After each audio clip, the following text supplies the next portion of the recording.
the Kansas City Chiefs and the Philadelphia Eagles. The Chiefs won the game 42-30. Finally act like they righted the ship, at least on offense, but the offense was never the problem. I mean, they put up 32 points in that win over Cleveland the first game of the season, but they gave up 29. The 2 L's they took to the Chargers and the Ravens, they gave up 30-plus points. It's the defense and the turnovers. The offense is not helping the defense, and the defense ain't good. So, I mean, that's a bad combination. Pat Mahomes went 24 for 30, so he damn near didn't have any incompletions, but he only actually threw for 278 yards. I mean, you would think that when Pat completes that many passes, he should have, like, historic numbers. He did throw for 5 touchdowns and an interception. Granted, 2 of those 5 touchdowns were those little shuffle passes, which I feel like those are runs. I don't think they should count on the stat sheet as touchdowns. Not because Pat Mahomes did it, just because I don't really think that that's a pass. You run a running back or a wide receiver right past the quarterback that's in the shotgun, and he throws a little underhand or overhand little shuffle pass. That's not a pass. Like that's like a pitch. If I do that and it goes this way, it's a pitch. But if I do it this way, it's a pass. That ain't a pass. But that's how he got 2 of the touchdowns. He had a 131 quarterback rating. So, I mean, the rating was off the charts. But the Philadelphia Eagles just previously got shut down by the Dallas Cowboys. And no one is accusing Dallas of having a great defense. We're talking about the defense is improved.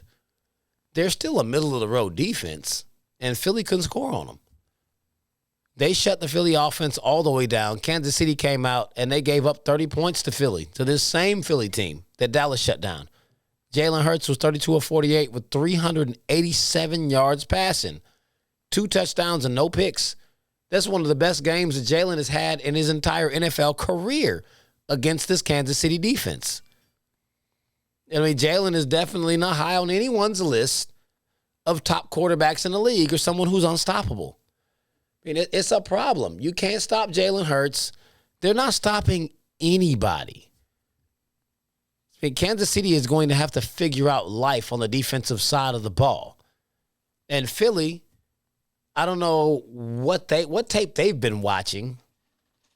Everyone, like in the 2 losses that Kansas City took back-to-back, both teams took Tyreek Hill out the game and gave him Travis Kelce. But apparently, Philly figured that we ain't got to do that. We're going to stop Kelce. Kelce the one getting all the numbers.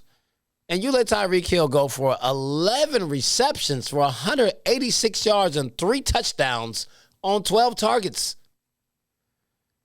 Did you miss the memo? Did you see what he did week 1? He did the same thing to you. Cleveland tried the same thing you tried, and it didn't work. Like, who's getting paid to do this? If we see it, how does a person whose actual job is to look at this not see it? Maybe y'all need to pay me. I could have told you not to do that. Bracket Tyreek Hill. Put somebody up and somebody back. Make sure he doesn't get big plays. But no. Y'all just going to let the fastest player in the league, I mean, outside of John Ross, just run wild. And you figured you can contain him? Like, what the hell were you thinking? Like, Philly had to have the worst game plan that I've ever seen coming in at a game. Man, that's enough of Philly. Enough of the Fast Five.